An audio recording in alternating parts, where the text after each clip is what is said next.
যিশুর কথা বলতে পারা কত যে আনন্দ, তার মহিমা দূর হয়ে যায় যত দ্বিধাদ্বন্দ্ব। যিশু নামে আনন্দ, যিশু মানে আনন্দ, যিশু নামে আনন্দ, যিশু মানে আনন্দ।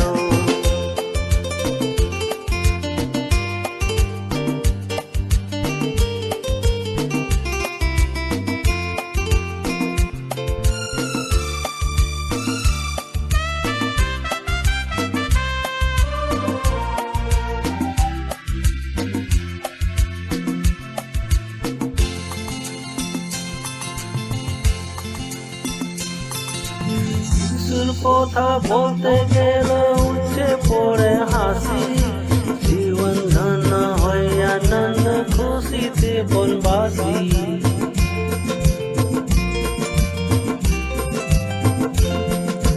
যিশুর কথা বলতে গেলে উঠে পড়ে হাসি, জীবন ধন্য হয় আনন্দ খুশিতে বনবাসী।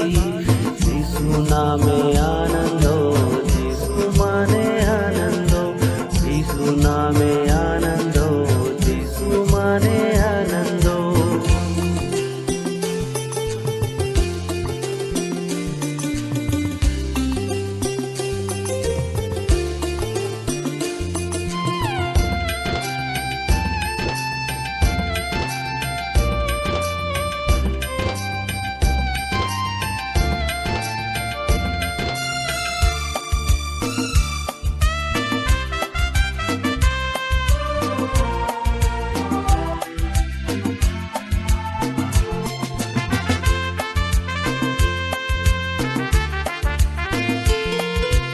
যিশুর কথা বলা যেন ফুলের মতো কাজ, সুগন্ধ তার ছড়াতে সবাই এসে চায়।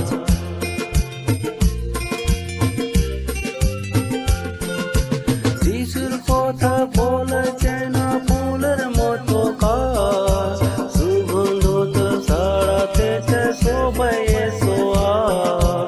যিশু নামে আনন্দ, যিশু মানে আনন্দ, যিশু নামে আনন্দ, যিশু মানে আনন্দ, যিশু নামে আনন্দ, যিশু মানে আনন্দ। নমস্কার, আপনাদের সকলকে জানাই নববর্ষের প্রীতি এবং শুভেচ্ছা। ঈশ্বরকে ধন্যবাদ দিই যে তিনি সমস্ত বৎসরটি আমাদের সুন্দরভাবে রক্ষা করে আবার বছরের এই শেষ পবিত্র বিশ্রাম দিনে আমাদের সকলকে একত্রিত হবার একটি সুযোগ দিয়েছেন যেন আজকের এই দিনটিতে আমরা তাকে ধন্যবাদ দিতে পারি এবং আমাদের আগামী বছরটির দিকে আমরা দেখতে পারি, তার আশীর্বাদ নিয়ে চলতে পারি। তাই আসুন আজ প্রভুর বাক্যে যাওয়ার আগে একটি ছোট্ট প্রার্থনা করি। করুণাময় পিতা ঈশ্বর, আমরা তোমাকে ধন্যবাদ দিই যে তুমি আমাদের সমস্ত বৎসরটি সুন্দরভাবে রক্ষা করেছো, বহন করেছো। ধন্যবাদ দিই যে আজকের এই বৎসরের শেষ পবিত্র বিশ্রামবারে আমরা তোমার স্বর্গীয় সিংহাসনের সম্মুখে এসে দাঁড়াতে পেরেছি এবং এই সময়ে আমরা আমাদের দুহাত তুলে তোমাকে ধন্যবাদ দিই, তোমার প্রশংসা, আরাধনা, তোমার গুণকীর্তন করি। তুমি আমাদের সহায় থেকেছো প্রভু গো। এই সময় আমরা যখন তোমার বাক্যের প্রতি ধ্যান করব, মনোযোগ দেব, প্রার্থনা করি তুমি আমাদের সকলকে প্রভু আশীর্বাদ করো, যেন তোমার বাক্য থেকে আমরা কিছু শিখতে পারি এবং সেই বাক্যকে আমাদের জীবনের পাথেয় করতে পারি। প্রভু যীশু খ্রিস্টের নামে এই প্রার্থনা চাই, আমেন। কিছু কিছু জিনিস আছে যা কখনো পেছনের দিকে চলে না। তার মধ্যে একটি হচ্ছে সময়। সময় এমন একটি জিনিস যা কখনোই ঘুরিয়ে পেছনে নিয়ে যাওয়া যায় না। আমরা যারা কম্পিউটার ব্যবহার করে অভ্যস্ত, আমরা জানি যে আমাদের এই কম্পিউটারে একটা বোতাম আছে যেটার নাম হচ্ছে আনডু বা রিডু। অর্থাৎ আমরা যে কাজটা করছিলাম কম্পিউটারে সেটা যদি আমাদের নিজেদের পছন্দ মতো না হয়, আমরা সেটাকে মুছে ফেলতে পারি বা আবার নতুন করে শুরু করতে পারি। সময়ের যদি এই আনডু বা রিডু বোতামটি থাকতো, তাহলে হয়তো কখনোই আমরা বলতে পারতাম না যে শুভ নববর্ষ। তার কারণ হচ্ছে, আমরা যখনই আমাদের পেছনের দিকে তাকিয়ে দেখি, তখনই হয়তো আমরা দেখি যে কোনো কোনো ঘটনা আমাদের জীবনে ঘটেছিল যেটা আমরা চাইনি, আমরা পছন্দ করিনি, আমরা ভুল করেছি। এবং তখনই আমরা চাইবো যে সেই রিডু বাটনটা বা আনডু বাটনটা আমরা চেপে দিয়ে আবার নতুন করে আরম্ভ করি। অর্থাৎ 2022-এ যদি সেইটা করতাম তাহলে 2023 আসতো না, বা 2023-এ যদি আমরা ওইভাবে আবার পুনর্ব্যবহার করার প্রক্রিয়া করতাম তাহলে হয়তো 2024 আমরা দেখতে পাবো না।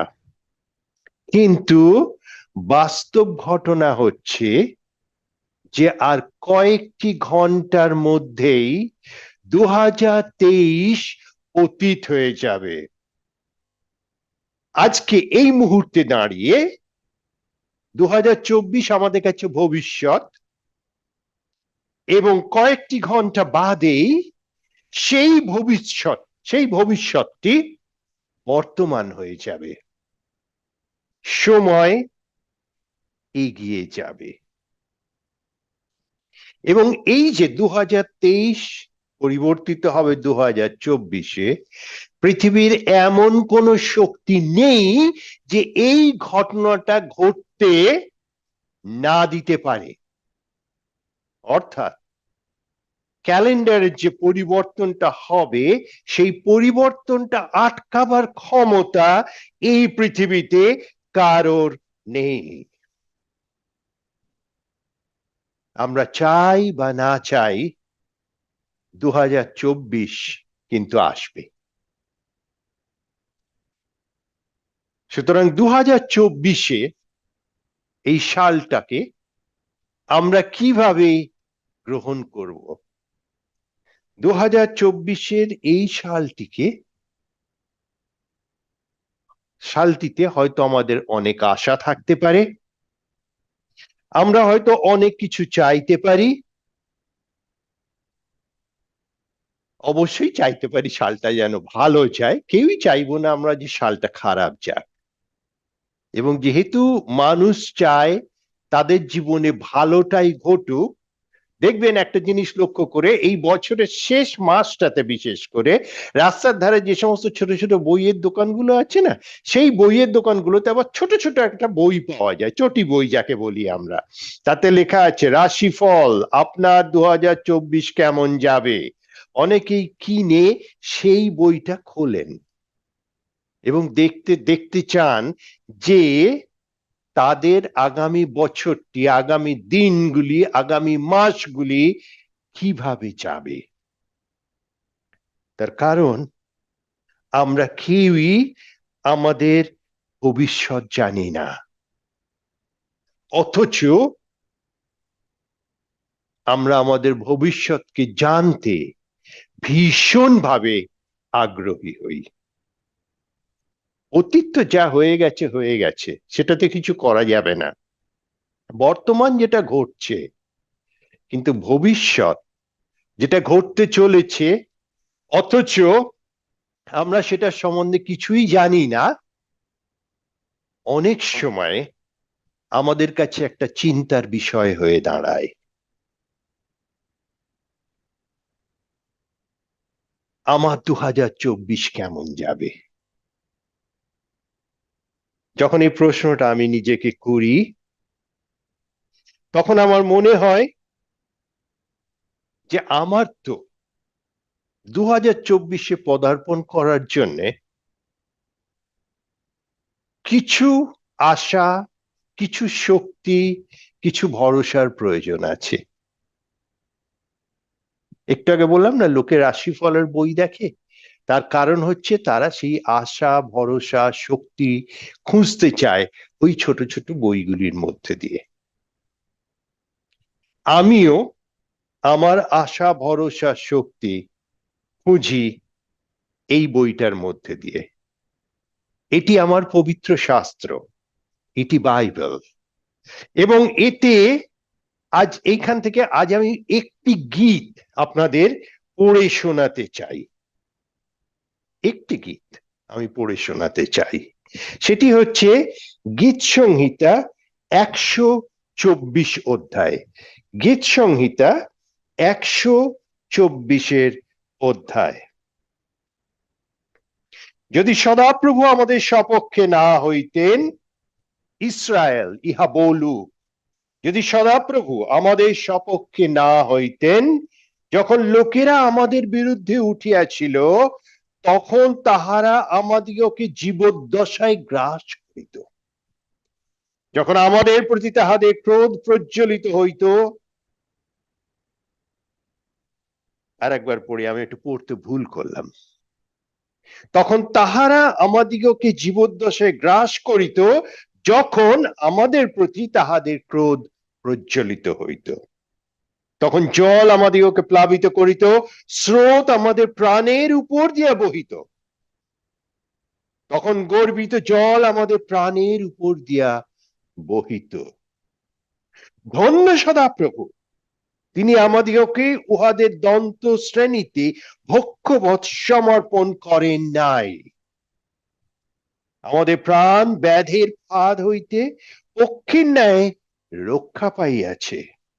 ফাঁদ ছড়িয়াছে আর আমরা রক্ষা পাইয়াছি। সদাপ্রভুর নামে আমাদের সাহায্য, তিনি আকাশ ও পৃথিবীর নির্মাণকর্তা। এই গীতটি, এটি শিরোনাম আছে। শিরোনামটি হচ্ছে আরোহণ গীত। আরোহণ গীত, বা অন্য ভাষায় বলতে গেলে আমরা বলতে পারি যে এটি একটি যাত্রার গান, চলার গান। সঠিকভাবে বলতে গেলে বলা যেতে পারে যে এটি একটি তীর্থযাত্রীর গান। মানুষ বিভিন্ন কারণে ঘর থেকে বার হয়। কেউ যান প্রমোদ ভ্রমণে, নতুন নতুন জায়গা দেখতে, আবিষ্কার করতে। কেউ যান ছুটি কাটাতে, আবার কেউ যান তীর্থযাত্রা করতে।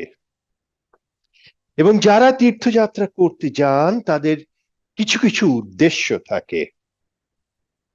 যেমন কেউ চান ঈশ্বরের দর্শন করতে, কেউ চান ঈশ্বরের সান্নিধ্যে আসতে, কেউ চান তার থেকে আশীর্বাদ লাভ করতে, অথবা কেউ বা যান শুধুমাত্র ঈশ্বরের আজ্ঞা পালন করতে।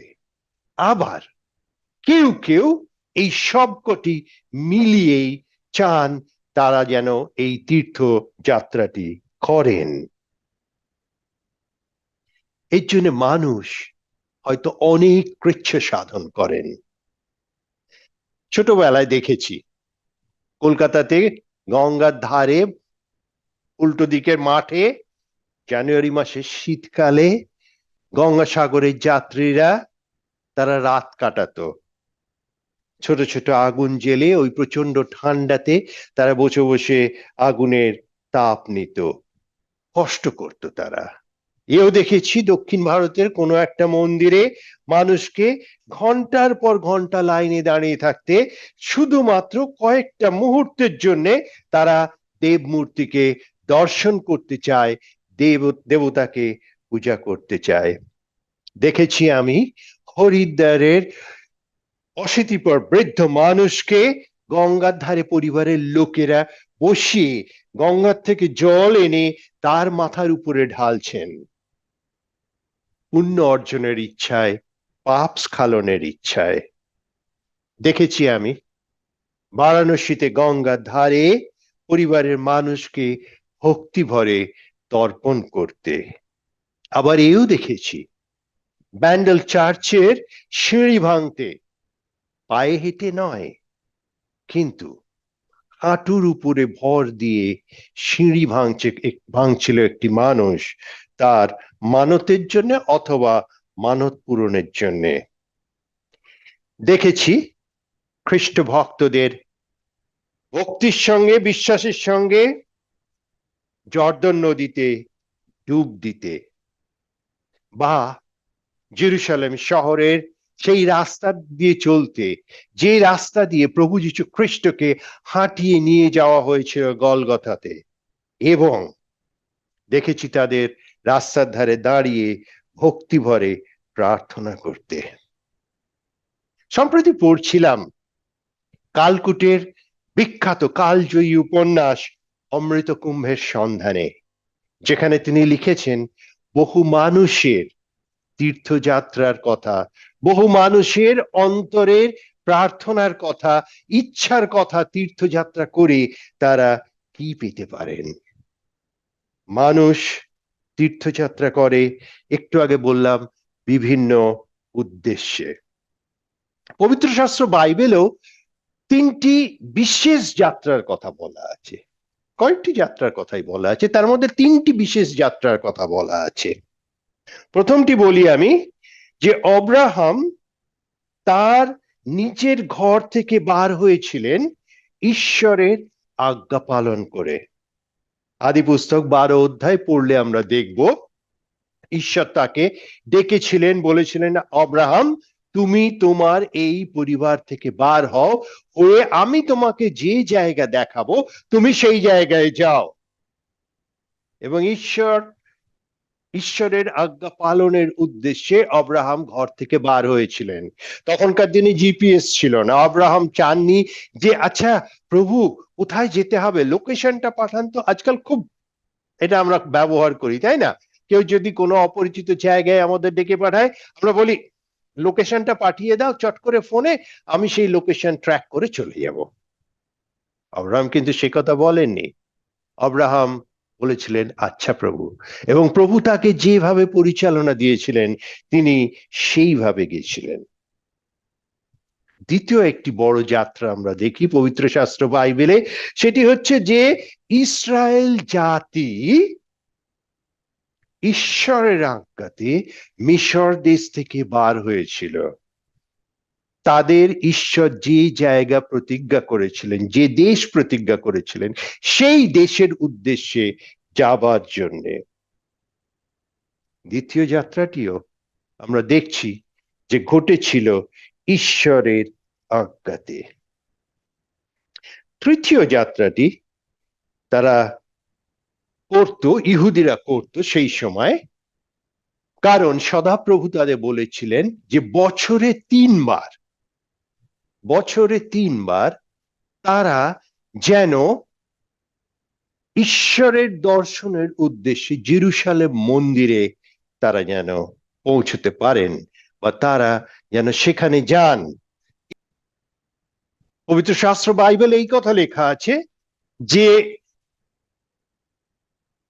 ঈশ্বর বলেছিলেন যে জিহুদীদের মধ্যে যারা সমর্থ পুরুষ তারা প্রত্যেকে বছরে 3 বার জেরুসালেম মন্দিরে যাবেন ঈশ্বরের আরাধনা করতে।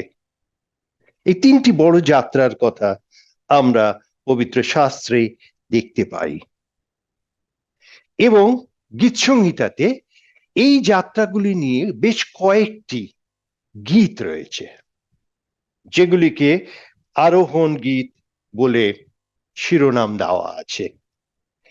যে গীতটি আমি আপনাদের সামনে আজকে পড়লাম, এই গীতটি পড়লে আমাদের মনে হয় যে তৃতীয় যাত্রাটির কথা আমি বললাম, যে ইহুদি জাতি সদাপ্রভুর আজ্ঞাতে মিশর দেশ থেকে বার হয়েছিল সেই দুগ্ধ মধু প্রবাহী দেশে যাওয়ার জন্য, সেই যাত্রার কথা এই গীতটিতে উল্লেখ করা আছে। যে যাত্রাই হোক না কেন, অব্রাহামের যাত্রাই হোক, কি ইহুদি জাতির মিশর দেশ থেকে যাত্রাই হোক, কিংবা ইহুদিদের 3বার পবিত্র মন্দিরে, জেরুসালেম শহরে পবিত্র মন্দিরে যাওয়ারই হোক না কেন, প্রতিটি ক্ষেত্রেই আমরা দেখি যে ইহুদি জাতি ঈশ্বরের আজ্ঞা পালনের জন্য যাত্রা করেছিল, এবং তাই এই গানগুলিকেও শুধু যাত্রার গান না বলে তীর্থযাত্রার গানও বলা যেতে পারে। একটু আগে আমি আপনাদের বললাম, সময় দাঁড়িয়ে থাকে না, সময় এগিয়ে চাই, চাই বা না চাই 2024 আসবেই, এবং আমাদেরও সময়ের যাত্রী হতে হবে। কিন্তু কেমন হবে এই যাত্রা? এই যাত্রা কি তীর্থযাত্রা হবে না উদ্বেগ যাত্রা হবে? 2024-এ পা আমাদের দিতেই হবে,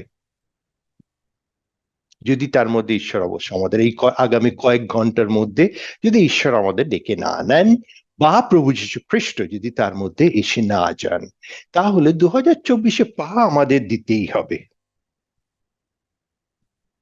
কিভাবে আমরা 2024-এ পা দেব? আত্মনির্ভর হয়ে, দৃঢ় বিশ্বাসের সাথে,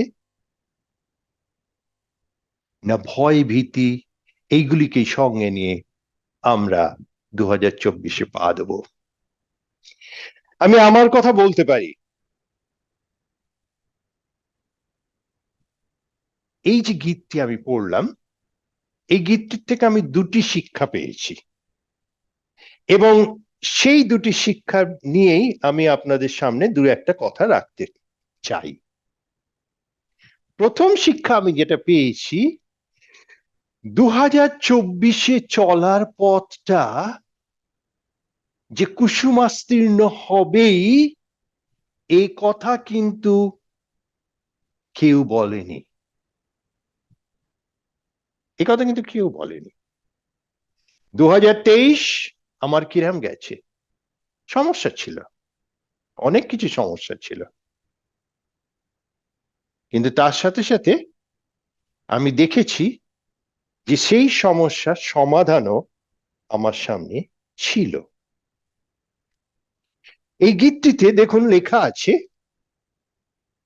3 পদ, যেটাকে আমি দুবার পড়েছি আপনাদের সামনে, এবং তারপরেও আমি দেখছি আমরা 6 পদের দ্বিতীয় ভাগে 7 পদে নানা রকম বিপদের কথা লেখা আছে। কেমন? দেখুন 2 পদে লেখা আছে, যখন লোকেরা আমাদের বিরুদ্ধে উঠিয়াছিল, তখন তাহারা আমাদিগকে জীবদ্দশায় গ্রাস করিত, যখন আমাদের প্রতি তাহাদের ক্রোধ প্রজ্বলিত হইত। আমরা পুরাতন নিয়মে যাত্রা পুস্তক পড়লে আমরা দেখতে পাই যে ইহুদি জাতি যখন মিশর দেশ থেকে বার হয়ে এসেছিল মোশির নেতৃত্বে, তখন ইহুদি জাতি খানিকটা দূর যাওয়ার পরে কিন্তু এমন একটা পরিস্থিতিতে পৌঁছে গেছিল যেখানে তাদের পেছনে জল, সমুদ্র, নৌকা ছিল না, জাহাজ ছিল না, পার হওয়ার কোনো রাস্তা ছিল না, আর সামনের দিকে রয়েছে মিশরের সেনাবাহিনী যারা আসছে তাদের ধরতে। এই যে আমাদের বাংলায় একটা কথা আছে না, জলে কুমির ডাঙায় বাঘ, ইসরায়েল জাতির সেই অবস্থা হয়েছিল। পেছনে জল, জলে নামলে তারা জলে ডুবে যাবেন, সামনে তাদের শত্রু মিশর রাজ্যের সেনাবাহিনী যারা তাদের ধরতে আসছে। দেখুন লেখা আছে, তখন জল আমাদেরকে প্লাবিত করিত, স্রোত আমাদের প্রাণের উপর দিয়া বহিত, তখন গর্বিত জল আমাদের প্রাণের উপর দিয়া বহিত। অর্থাৎ যাত্রা পথে সমস্যা আছে, যাত্রা পথে বিপদ আছে। এখানে লেখা আছে যে আমাদের প্রাণ ব্যাধের ফাঁদ হইতে পক্ষীর ন্যায় রক্ষা পাইয়াছি, ফাঁদ ছড়িয়াছে আর আমরা রক্ষা পাইয়াছি।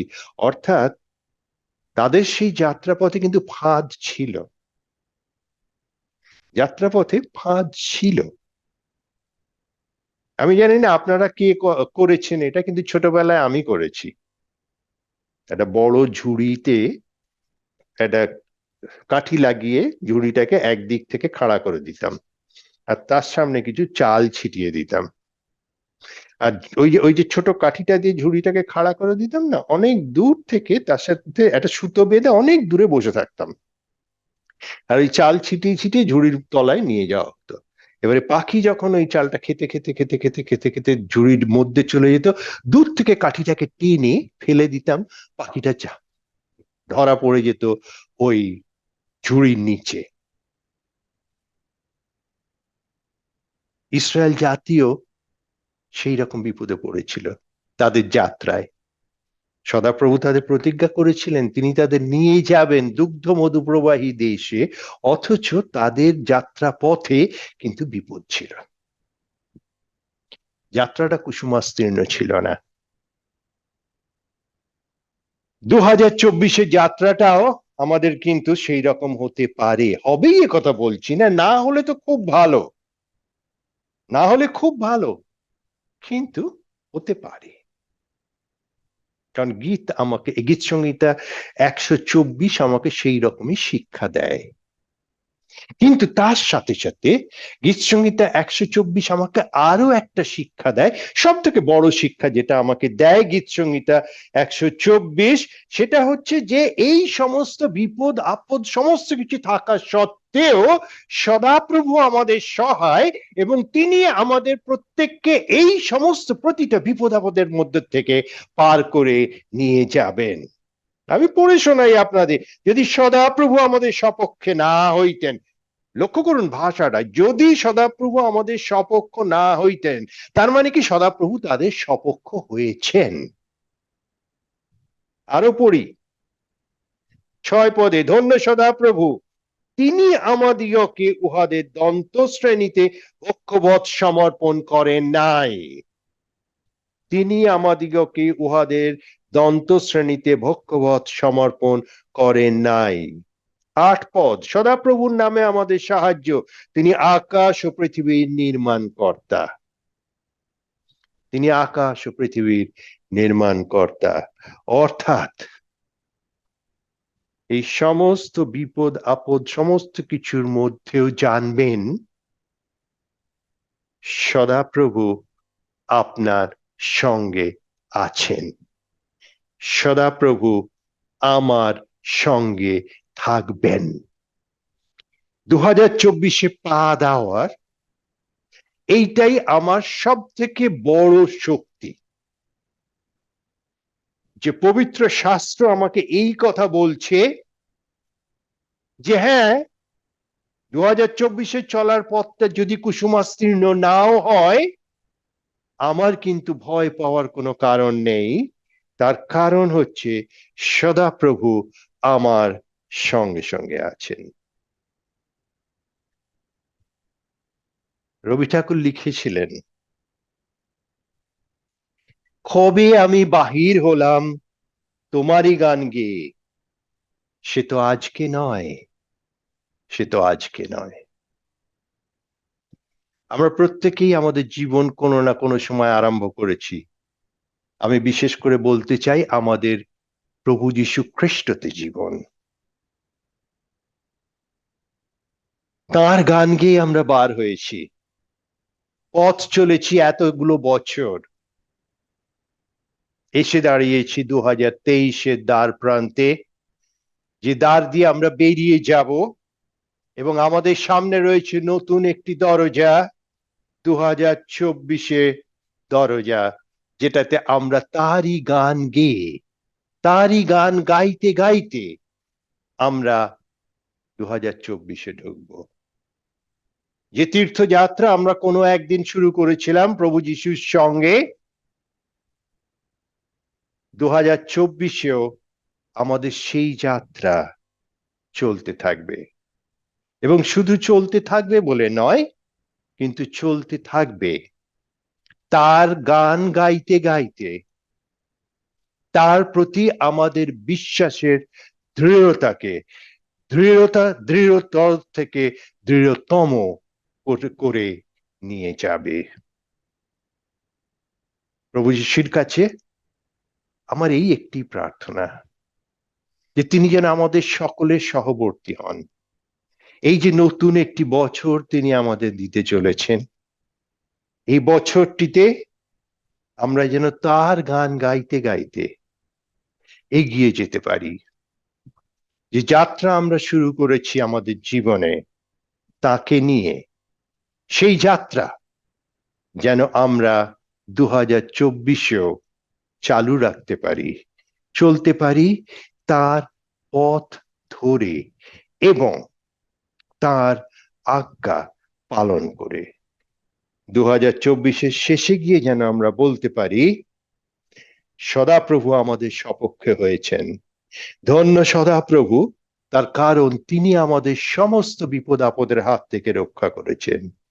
সদাপ্রভুর নামে আমরা সাহায্য পেয়েছি, এবং কারণ তিনি আকাশ ও পৃথিবীর নির্মাণকর্তা। সদাপ্রভু আপনাদের সকলকে আশীর্বাদ করুন। আসুন আমরা প্রার্থনায় যাই। প্রেমময় পিতা ঈশ্বর, ধন্যবাদ, প্রশংসা, গৌরব, পরাক্রম, মহিমা যুগে যুগে তোমারই হোক। প্রভু গো, 2023-এর এই শেষ প্রান্তে এসে আমরা দুহাত তুলে তোমাকে ধন্যবাদ দিই, কারণ তুমি আমাদের তোমার আশীর্বাদে ভরিয়ে রেখেছ। যখনই কোনো বিপদ আপদ এসেছে আমাদের জীবনে, তুমি আমাদের সেই বিপদের মধ্যে থেকে দুহাতে তুলে নিয়ে পার করে দিয়েছ। তুমি আমাদের দিয়েছ তোমার শান্তি, তোমার আনন্দ। প্রার্থনা করি প্রভু, যে 2024-এও তুমি এইভাবে আমাদের সঙ্গে সঙ্গে থাকো। আমরা যেন তোমার উদ্দেশ্যে স্তব গান করতে করতে এই 2024-এর পথটিও চলতে পারি। তোমার আজ্ঞা পালনের মধ্যে দিয়ে তোমার সান্নিধ্য যেন আমরা উপভোগ করতে পারি। তোমার আশীর্বাদ যেন আমাদের জীবনের পাথেয় হয়। যখনই কোনো সমস্যা আসবে, বিপদ আসবে, প্রভু গো, তুমি আমাদের তোমার দুটি হাতে তুলে নিও, এবং সেইখানে সেই বিপদ থেকে, সেই সমস্যার থেকে তুমি আমাদের আগিয়ে নিয়ে যেও। সদা সর্বদা প্রভু গো, তোমার উপস্থিতি যেন আমাদের সকলের সহায় হয়।